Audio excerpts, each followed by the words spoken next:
So I've been wanting to make a video, and really I wanted to write out a timeline and sort of analysis of Tech TV, G4 TV, like the rise and fall, what happened, why it happened. There's like a lot of details which I wanted. Part of the reason why I want to write out is because I wanted to make sure I got the timeline lined up correctly. And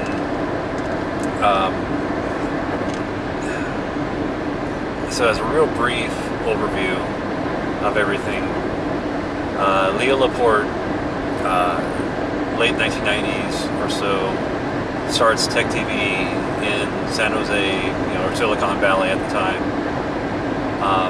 and it was focused on technology, the burgeoning Silicon Valley industry. And you can see this in terms of the people that were hired, their backgrounds, and the content of the programming on the show. In a lot of ways, Tech TV was ahead of its time. They were looking at the internet before people were really looking at and focusing on the internet. You can see how, and in particular how producers and people who worked behind the scenes at Tech TV, G4, went on to other networks, like MTV, news channels, etc., and applied what they learned to those new venues. Now, so I know at some point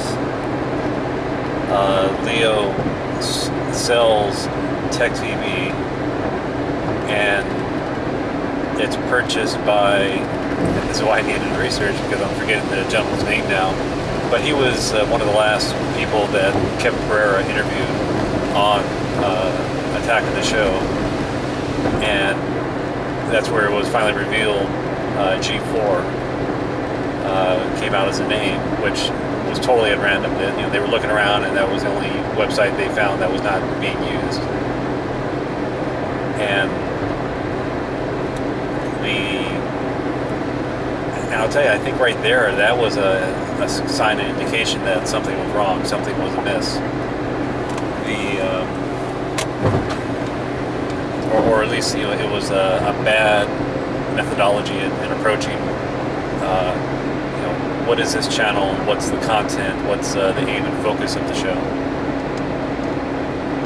Part of why I'm saying that is Leo Laporte, he's the Gene Roddenberry of his time. He has this vision, he has this idea and notion of what he wants to present, the audience he's thinking of, the audience he's sort of projecting it and trying to create. When there's the transfer to G4, it becomes corporate. It becomes what is the profit motive, what money is being made and generated. And that is where the analogy, a squirrel trying to swallow a bear, comes up in describing the transition. A lot of original content on Tech TV is gotten rid of. A lot of the personalities and hosts are let go. And at that time is when you see the audience, because they're trying to get a larger audience. They're moving to a broader audience, or a broader network appeal.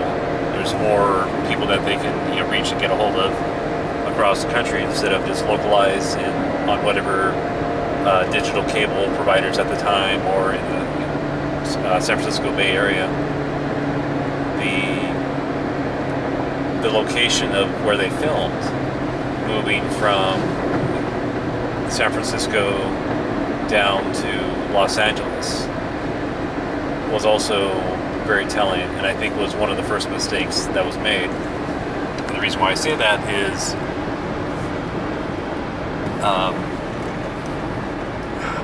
and this is why there's so many things. The intent of the show, the purpose of the show, what I I think some executives were seeing was video games. And what's the biggest video games at the time? Sports video games. Very popular. They're around the world. I'm pretty sure at the time, and even today, FIFA was probably, soccer, football. That's probably like the number one selling sports games. It's international. That's why there's multiple languages on those games like that. Followed up by baseball, and that's where they thought, okay, that's where our money's going to be. That's what we want to be a part of. That's why G4 is packaged with sports channels. And to me, that's where the problems start, because what is essentially a technology-focused channel that happened to also feature video games as part of that focus, that's why they start losing part of their audience. This spirit that's going on in Silicon Valley is technology, entrepreneurs. It's an idea of what's being created, what's the cutting edge of technology, what are people discovering, how are people connecting. And when you get to sports, sports is very much focused on entertainment. It's part of the entertainment industry. So right there, it's a very different audience that they're aiming at, looking at, and in my opinion, that's where things start falling apart. In listening to interviews, a person who had left after the merger described how before going to the Tech TV studios, an upbeat, positive sort of environment, people were happy and smiling, and afterwards when it's G4 TV, it's like a dungeon. Everybody's quiet, everybody's staring at their computers. There's not a creative environment, it's a corporate environment. We do more with less, that corporate mentality. And the entertainment that's provided, that's sought for, you get this idea of like, well, let's have eye candy. Let's have these beautiful women on the screen to get the male audience, the demographic of 18 to 24-year-old males, the people with disposable incomes. Whereas before, it's technology, which is all ages, all genders, all backgrounds, and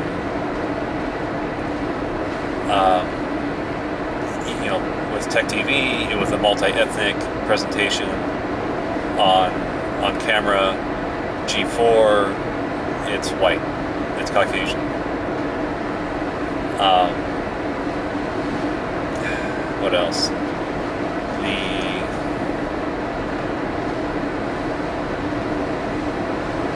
Because something else I had noticed was I was interacting with their online sections, and in particular in the 2007 time period, which I want to say was when they went from G4 Tech TV to G4. So they had this transition period and then the full-on G4 period.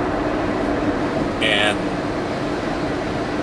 people who had been fans of the channel for years, and a lot of female online presence, multi-ethnic presence, a tech head, you could say, presence, and a slow exodus of those people from the show. And then and part of that was also due to an influx of rowdy male behavior. I guess an analogy I can make is when the Farrelly brother audience. The Farrelly brothers are movie directors who they make a movie called Step Brothers, which is raunchy humor, lowbrow, very simple, very visually. doesn't require a lot of thought, and an audience that likes their types of movies. That while it's a huge audience, that's a lot of money that's generated. That's not exactly a rich audience. That's it's not people who have disposable income, not people who are interested in whatever sort of products. That's where part of where I think the corporate heads fail to realize, with the technology-orientated content, that's a lot of products that they're presenting. That's a lot of products that they are putting before consumers' eyes, and are encouraging people to use and consume.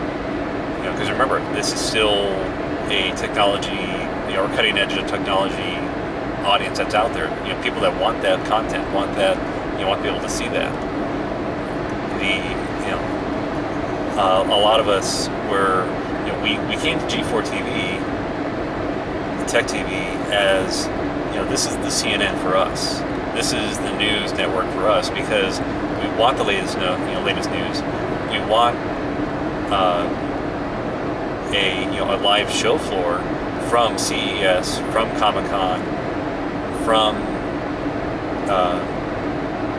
all these mass entertainment, nerd culture. We want gaming conventions. We want from around the world. Even we want to see this content, and we want to participate in it, because we're going to buy those things. In a way, that's part of why XPlay doesn't change. Doesn't change the name. Doesn't necessarily change the format.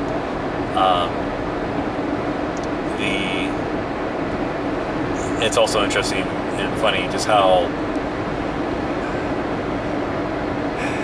Yeah. So then another thing is that, or something I had noticed around the 2007-2008 time frame, was that the makers of G4 TV, producers, writers, it did seem that they were harvesting content from the online community. They were using what people were talking about in the forums to help influence, or they're basically using it as the influence for what they were writing about on the show, things they would talk about on the show.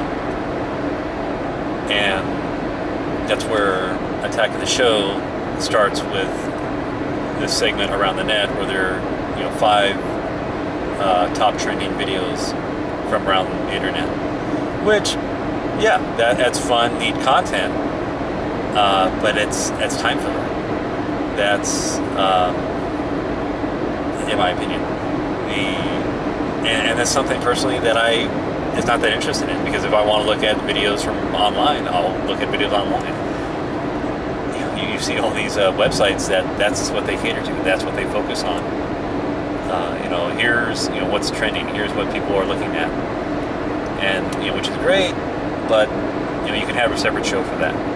That's what and they did. WebSoup. So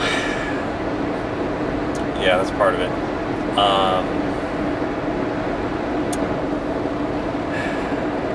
They had all this content. There's a writer's strike. Something else I had heard was that G4 was basically always losing money. They would make whatever money they could here and there, but they were always in the red. They were never as successful as they could have been, or something to that effect. And something I had noticed too was they had a video game awards show, and they rented out a theater, a stadium, to present it, which on the surface sounds interesting and neat, but in my opinion, from a psychological point of view, video games, they're one-on-one, they're small groups. It's something you gather around the TV to enjoy, and to have a large mass audience setting, it just it didn't seem right. It seemed to be just not right. And eventually they they scaled that back and they went to actually just having their half hour or hour long show and having just hear it. Here's the award, and then a video of the winner, saying thank you, which seemed to fit. In my opinion, seemed better. They could have also have had a auditorium type setting where have all the people who are nominated sitting at tables and having a nice dinner kind of setting, and then welcome the winner up on stage to accept, because that that would have been neat. That would have been classy. That's okay. So the other thing I wanted to talk about was, because it was a news channel, they needed to, in a sense, focus on that news. They had very talented personalities on TV, people who researched, people who interviewed, who talked to the individuals in the market, in the industry, who knew what they were talking about. And in my opinion, that they should have pursued that. And the reason why they should have pursued that is because then those people are recognized for their journalism, and that gets them invited to awards, shows, and ceremonies. Other people outside of the industry or around, basically the larger market, become aware of the people on G4, what they're doing, how they're talking about technology. And what ends up happening there is, one, those kinds of people will get hired out. They'll leave G4, they'll go somewhere else, which helps add to the prestige of G4. And it also attracts new talent to the channel. New personalities are able to come on, replace those. They also grow. The journalism of G4 expands. It becomes this larger, wow, these guys are, they are the go-to source. And also in particular, that's where the personalities at G4 get invited on to CNN, Fox News, etc., and are interviewed about technology. So, what else? So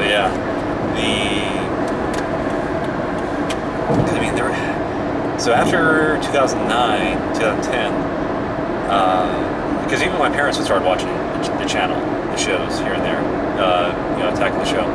But after a while, even they was like, this doesn't appeal to me. There's nothing on here. And I was of the same opinion that it doesn't appeal to me. I'm not that interested in what's going on. It's very recycled, rehashed, non-original content. It's obvious that the staff behind the scenes, they're losing. They're not. They don't have the time. They don't have the money to do what they were doing before. And it loses my interest. I'm part of the last of the exodus. I come back every now and then to check. Sometimes the channel will get a little bit better, but other times, it doesn't have what I want, not what I'm interested in.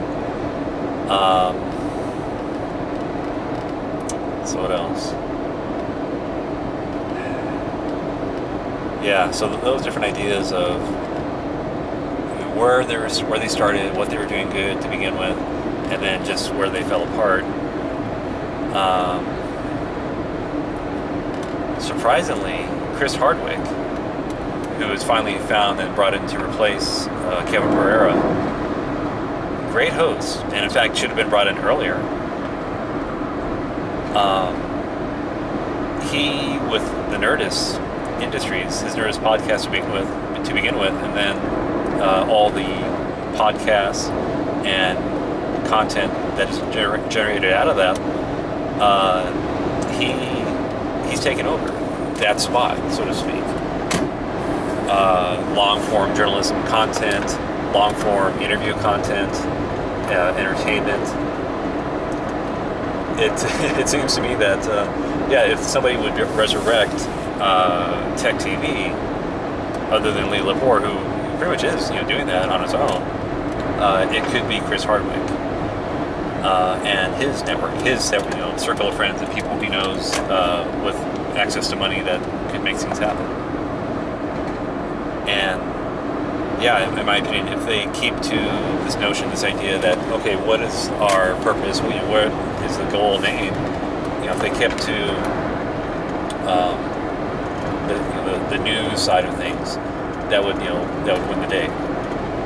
And yes, have the eye candy female co-hosts and whatever. Adam Sessler leaving. I want him to write a autobiography. I want to read that book because he's a fascinating man, intelligent man, and I think it was definitely a lot of pushback from him to the network about what they're doing, how they're running the show, and I almost want to say it's when he shaved his head that's part of what brought it on.